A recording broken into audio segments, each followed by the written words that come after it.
मध्य प्रदेश की राज्यपाल श्रीमती आनंदीबेन पटेल जी,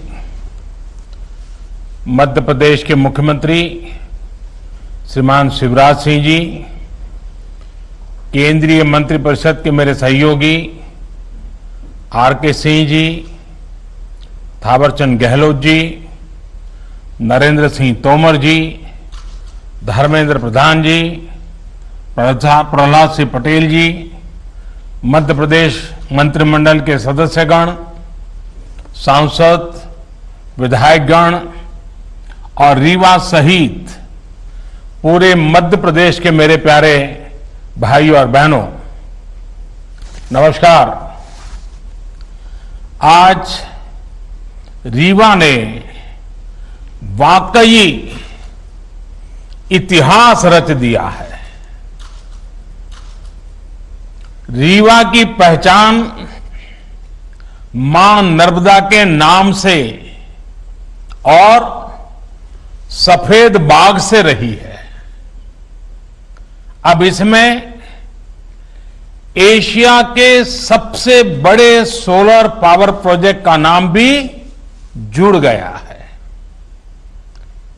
इसका आसमान से लिया गया वीडियो जब हम देखते हैं तो लगता है कि खेतों में हजारों सोलर पैनल जैसे फसल बनके लहलहा रही है, या ऐसा भी लगता है कि किसी गहरे समुद्र के ऊपर से गुजर रहे हैं जिसका पानी बहुत नीला है।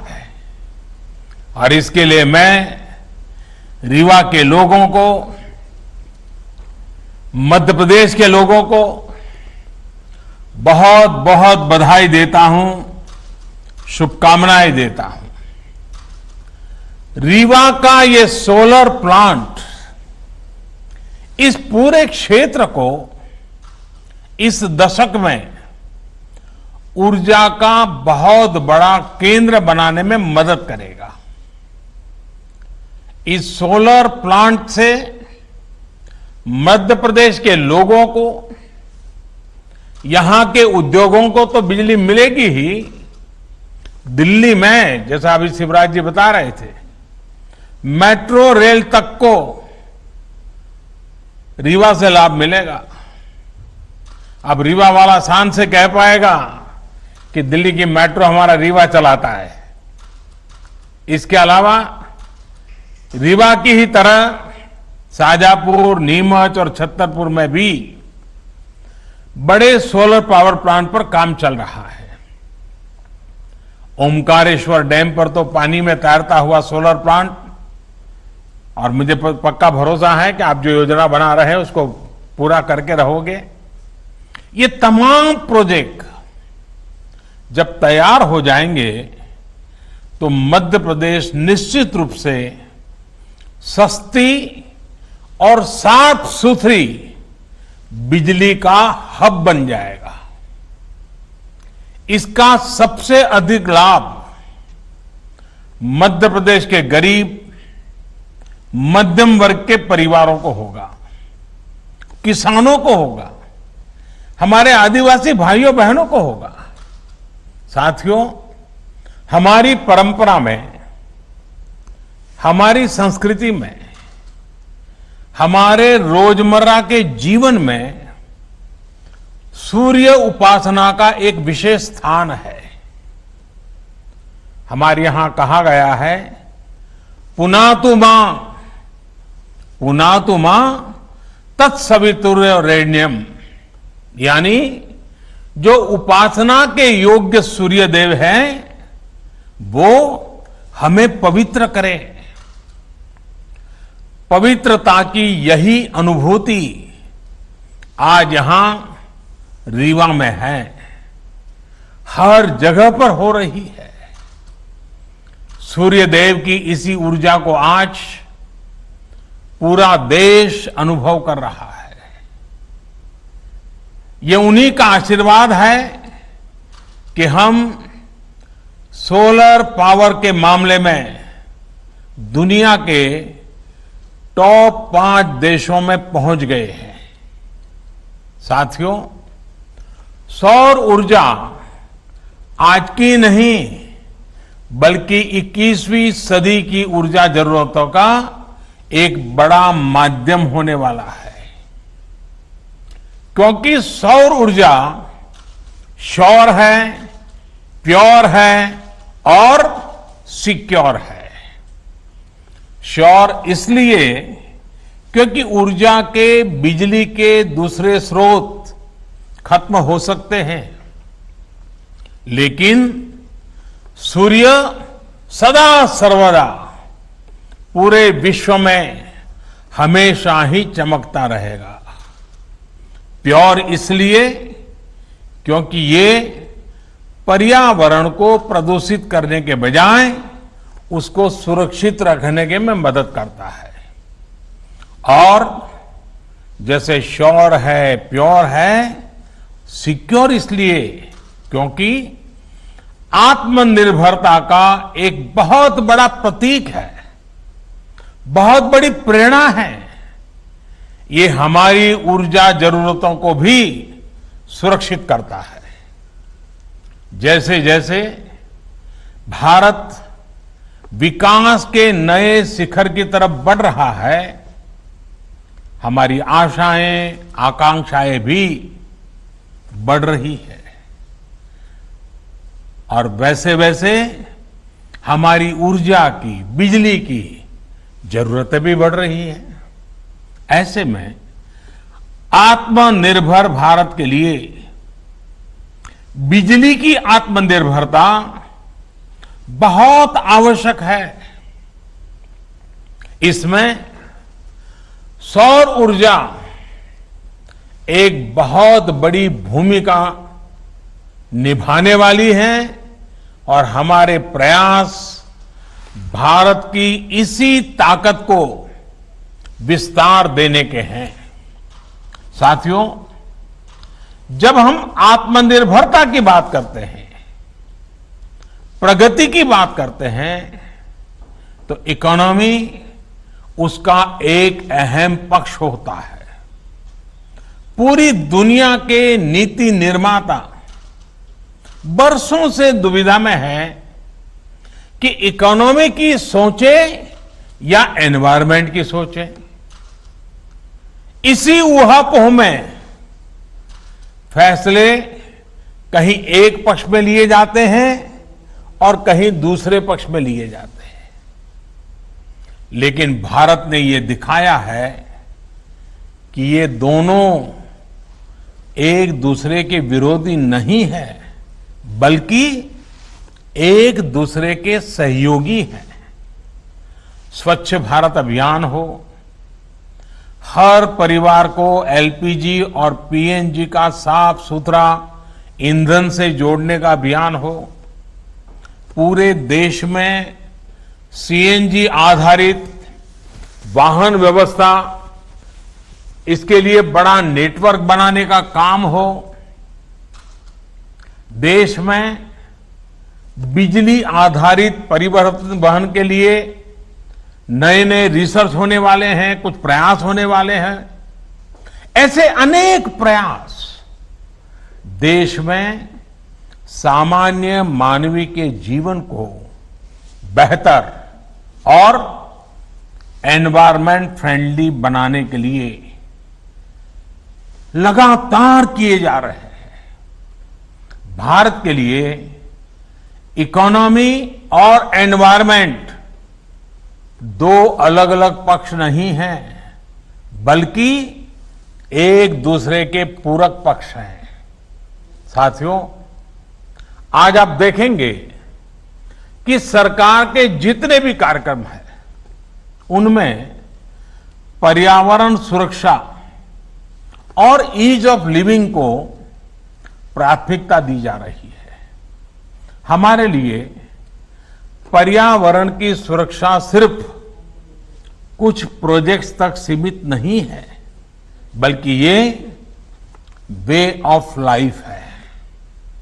जब हम रिन्यूएबल एनर्जी के बड़े प्रोजेक्ट लॉन्च कर रहे हैं, तब हम ये भी सुनिश्चित कर रहे हैं कि साफ सुथरी ऊर्जा के प्रति हमारा संकल्प जीवन के हर पहलू में दिखे। हम कोशिश कर रहे हैं कि इसका लाभ देश के हर कोने, समाज के हर वर्ग, हर नागरिक तक पहुंचे। मैं आपको एक छोटा सा उदाहरण देता हूं। साथियों, बीते 6 साल में लगभग 36 करोड़, यह आंकड़ा बहुत बड़ा है, 36 करोड़ एलईडी बल्ब्स पूरे देश में वितरित किए जा चुके हैं। 1 करोड़ से ज्यादा एलईडी बल्ब देश भर में स्ट्रीट लाइट्स में लगाए गए हैं। और सुनने में तो ये बहुत सामान्य बात लगती है। ऐसा इसलिए लगता है क्योंकि सामान्य तौर पर जब कोई सुविधा हमको मिलती है, हम उसके आदी हो जाते हैं, तो उसके इम्पैक्ट की या उसके होने या न होने की हमें कुछ महसूस ही नहीं होता। हम ज्यादा चर्चा भी नहीं करते। इस प्रकार की चर्चा तभी होती है जब वो चीज हमारे पास नहीं होती है।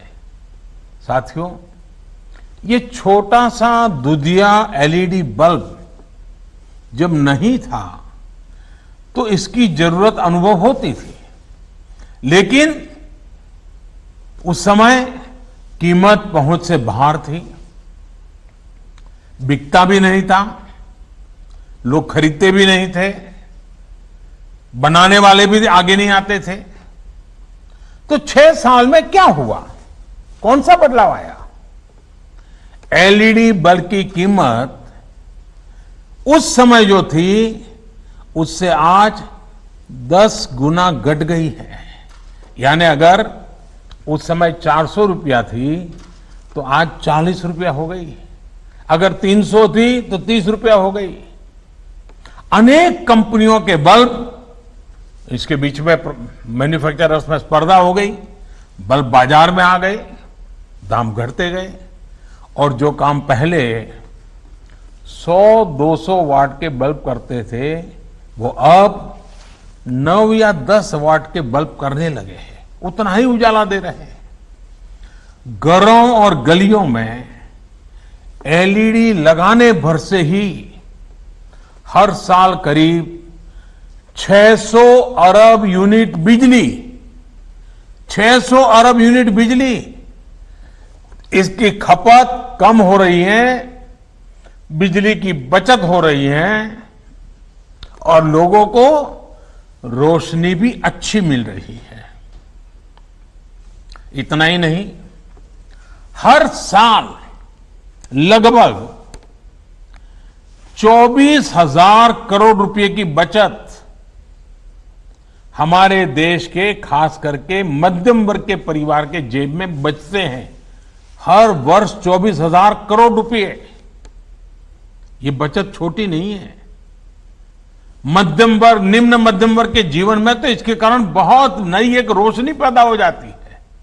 यानी एलईडी बल्ब से बिजली का बिल कम हुआ है। इसका एक और महत्वपूर्ण पहलू है, एलईडी बल्ब से करीब 4.5 करोड़ टन कम कार्बन डाइऑक्साइड पर्यावरण में जाने से रुक रही है। यानी प्रदूषण कम हो रहा है। साथियों, बिजली हर किसी तक पहुंचे, पर्याप्त बिजली पहुंचे, हमारा वातावरण, हमारी हवा, हमारा पानी भी शुद्ध बना रहे, इसी सोच के साथ हम निरंतर काम कर रहे हैं। यही सोच सौर ऊर्जा को लेकर हमारी नीति और रणनीति में भी स्पष्ट झलकती है।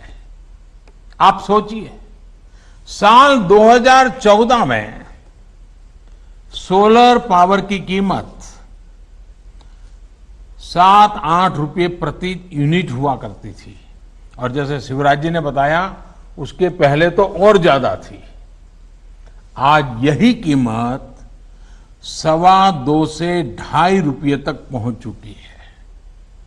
इसका बहुत बड़ा लाभ उद्योगों को मिल रहा है, रोजगार निर्माण में मिल रहा है, देशवासियों को मिल रहा है।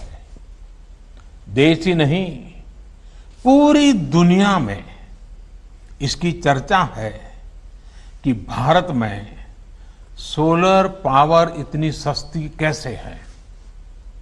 जिस तरह से भारत में सोलर पावर पर काम हो रहा है, ये चर्चा लगातार होने वाली है, चर्चा बढ़ने वाली है और लोग भारत से सीखने का प्रयास भी करने वाले हैं। ऐसे ही बड़े कदमों के कारण भारत को क्लीन एनर्जी का सबसे अट्रैक्टिव मार्केट माना जा रहा है। आज जब रिन्यूएबल एनर्जी की तरफ ट्रांजिशन को लेकर दुनिया में चर्चा होती है तो इसमें भारत को मॉडल के रूप में देखा जाता है। साथियों, दुनिया की, समग्र मानवता की भारत से इसी आशा, इसी अपेक्षा को देखते हुए हम पूरे विश्व को जोड़ने में जुटे हुए हैं।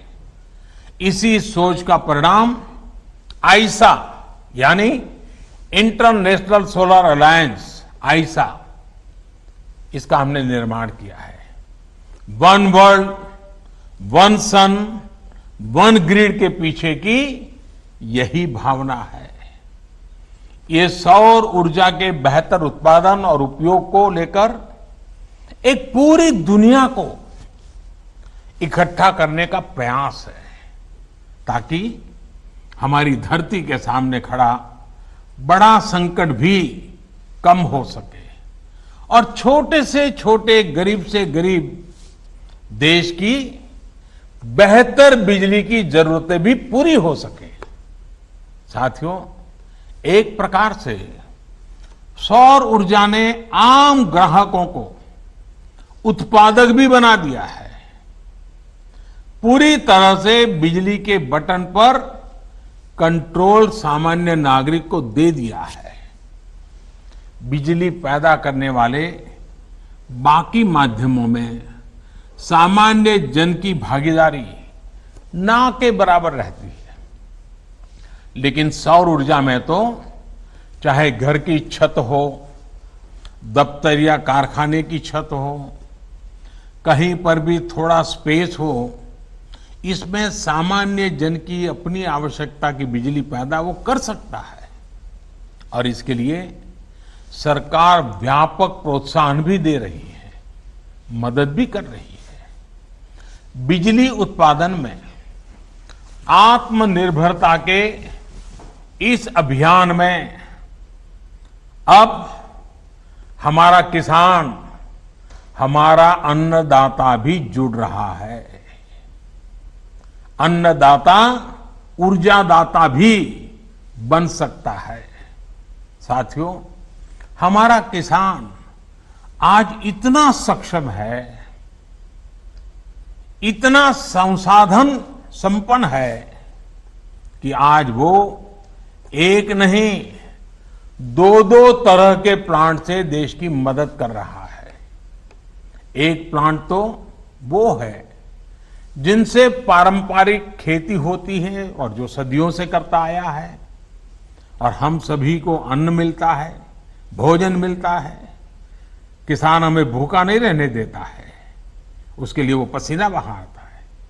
लेकिन अब दूसरे तरह की भी प्लांट भी हमारे किसान के लिए अवसर बनाकर के उसके खेत में दस्तक दे रहा है और जिससे खेत की आवश्यकता, घरों की आवश्यकता, वहां तक बिजली पहुंच भी सकती है।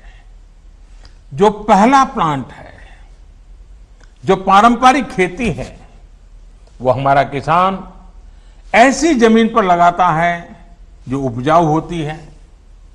लेकिन ये जो दूसरा सोलर एनर्जी प्लांट है, ये ऐसी जमीन पर भी लगेगा जो जमीन उपजाऊ नहीं है, पानी नहीं है, फसल के लिहाज से वो जमीन अच्छी नहीं है। यानी कि किसान की वो जमीन जहां फसल उगाने में बहुत खर्चा हो जाता है और कोई गारंटी नहीं होती है, अगर बारिश थोड़ी ऊपर नीचे हो जाए तो सब बर्बाद हो जाता है, उस जमीन का उपयोग भी होगा, उससे भी किसान की आमदनी बढ़ सकती है। कुसुम योजना के माध्यम से आज किसानों को अतिरिक्त जमीन पर ऐसे सोलर प्लांट लगाने में मदद करने की योजना काम कर रही है। खेतों में ही जो सोलर बिजली पैदा होगी, इससे हमारे किसान अपनी जरूरतें भी पूरी कर पाएंगे और अतिरिक्त बिजली को बेच भी सकेंगे। मुझे पूरा विश्वास है कि मध्य प्रदेश के किसान साथी भी अतिरिक्त आय के इस साधन को अपनाने और भारत को पावर एक्सपोर्टर, ऊर्जा निर्यातक बनाने के इस व्यापक अभियान को जरूर सफल बनाएंगे। ये विश्वास इसलिए अधिक है क्योंकि मध्य प्रदेश के किसानों ने संकल्प को सिद्धि में बदल करके दिखाया है। आपने जो काम किया है वो हर किसी के लिए प्रेरणा का कारण बना हुआ है। जिस प्रकार आपने गेहूं उत्पादन के मामले रिकॉर्ड बनाया, दूसरों को पीछे छोड़ दिया, वो प्रशंसनीय है। कोरोना के इस मुश्किल समय में किसानों ने जो रिकॉर्ड तोड़ उत्पादन किया, मध्य प्रदेश की सरकार ने रिकॉर्ड तोड़ खरीद की, उसके लिए भी आप प्रशंसा के पात्र है। और इसलिए बिजली उत्पादन के मामले में भी मध्य प्रदेश के सामर्थ्य पर मुझे पूरा भरोसा है। उम्मीद है कि एक दिन ये भी खबर आएगी कि कुसुम योजना के तहत मध्य प्रदेश के किसानों ने रिकॉर्ड बिजली उत्पादन की है, बिजली पैदा की है। भाइयों और बहनों, सोलर पावर की ताकत को हम तब तक पूरी तरह से उपयोग नहीं कर पाएंगे जब तक हमारे पास देश में ही बेहतर सोलर पैनल, बेहतर बैटरी, उत्तम क्वालिटी की स्टोरेज, उसकी कैपेसिटी का निर्माण ना हो। अब इसी दिशा में तेजी से काम करना है और हम सब करके रहेंगे। आत्मनिर्भर भारत अभियान के तहत अब देश का लक्ष्य है कि सोलर पैनल सहित तमाम उपकरणों के लिए हम आयात पर अपनी निर्भरता को खत्म करें। लक्ष्य ये है कि अभी जो देश की solar PV module manufacturing capacity है, उसको भी तेजी से बढ़ाया जाए। और इसलिए घरेलू मैन्युफैक्चरिंग को बढ़ावा देने के लिए अनेक जरूरी कदम उठाए जा रहे हैं। अब जैसे कुसुम योजना के तहत लगाए जा रहे पंपों में वो सोलार पंप बनाए जा रहे हैं, घरों में लगने वाले रूफटॉप पैनल में भारत में ही बने सोलार फोटोवोल्टेक सेल्स और मॉड्यूल्स, इसको हमने जरूरी कर दिए गए हैं। इसके अलावा सरकारी विभाग और दूसरी सरकारी संस्थाएं जो भी सोलर सेल या मॉड्यूल खरीदेगी वो मेक इन इंडिया ही हो, ये तय किया गया है। यही नहीं, पावर प्लांट लगाने वाली कंपनियां सोलर पीवी मैन्युफैक्चरिंग भी करें, इसके लिए भी प्रोत्साहन दिया जा रहा है। मेरा आज इस सेक्टर से जुड़े उद्यमियों से, युवा साथियों से स्टार्टअप से, एमएसएमई से यही आग्रह है कि आप इस अवसर को जाने मत दीजिए। इस अवसर का फायदा उठाइए। भाइयों और बहनों, आत्मनिर्भरता सही मायने में तभी संभव है जब हमारे भीतर आत्मविश्वास हो।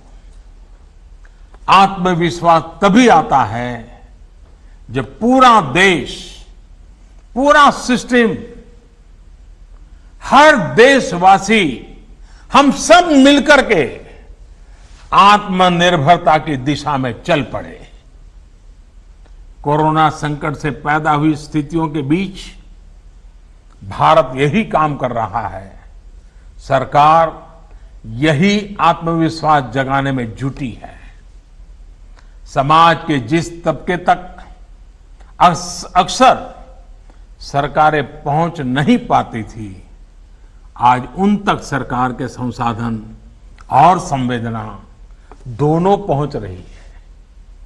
अब जैसे प्रधानमंत्री गरीब कल्याण योजना को ही लीजिए।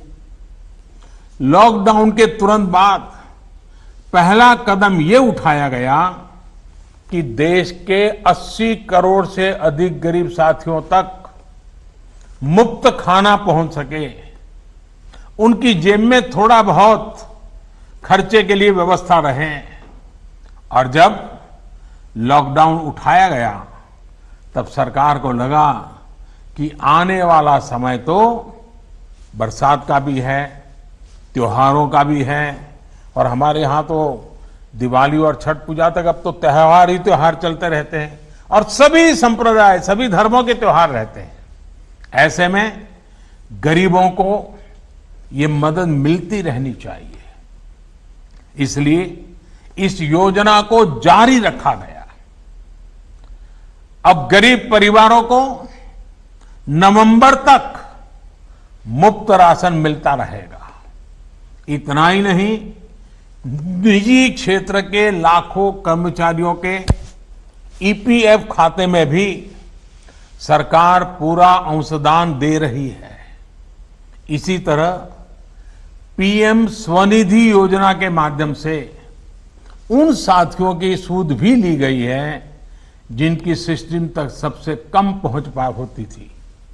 आज इस योजना से रेहड़ी, ठेला लगाने वाले लाखों साथियों को 10,000 रुपये तक के सस्ते ऋण बैंक से मिलने लगे हैं।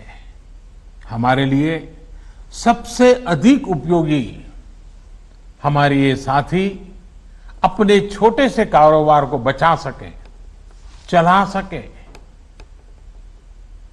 हमारे यहां इन सारी चीजों को कभी प्राथमिकता नहीं रहती थी, लेकिन एक संवेदनशील सरकार होने के कारण,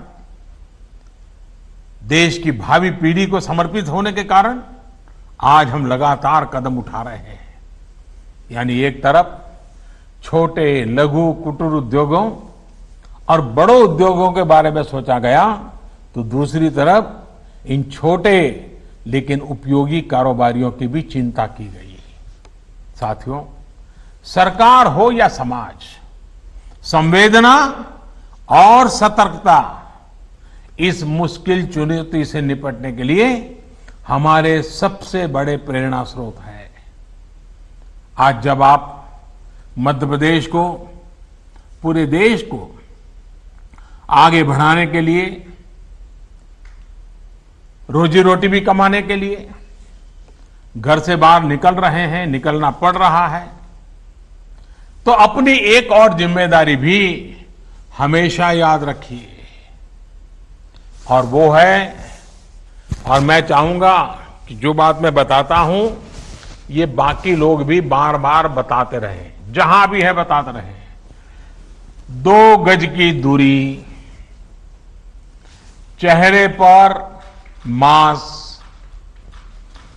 हाथ को 20 सेकंड तक साबुन से धुलना, कहीं पर भी थूकना नहीं, ये सारे नियमों का हमें हमेशा पालन करना है। आप भी बचेंगे, आपका परिवार भी बचेगा और आपके यार दोस्त साथी मित्र सहयोगी हर किसी की जिंदगी बचाने में आप बहुत बड़ी भूमिका अदा करेंगे।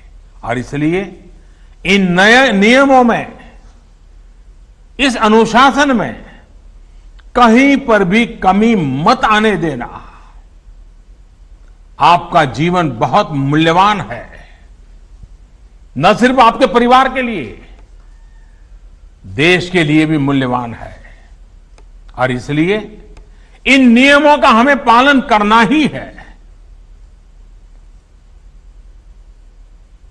मेरे प्यारे साथियों, एक बार फिर आपको, मध्य प्रदेश को इस सोलर पावर प्लांट के लिए बहुत बहुत मैं बधाई देता हूं और ये कहना चाहूंगा कि प्लांट भले रीवा में लगा हो, बिजली चलो दिल्ली के मेट्रो तक पहुंचती होगी, लेकिन इसके कारण पर्यावरण के पक्ष में जो काम हुआ है उसका प्रभाव पूरी मानव जाति पे होने वाला है, पूरे विश्व पर होने वाला है। और इसलिए आपने एक सुरक्षित विश्व के लिए मजबूत नींव आज रीवा में डाली है।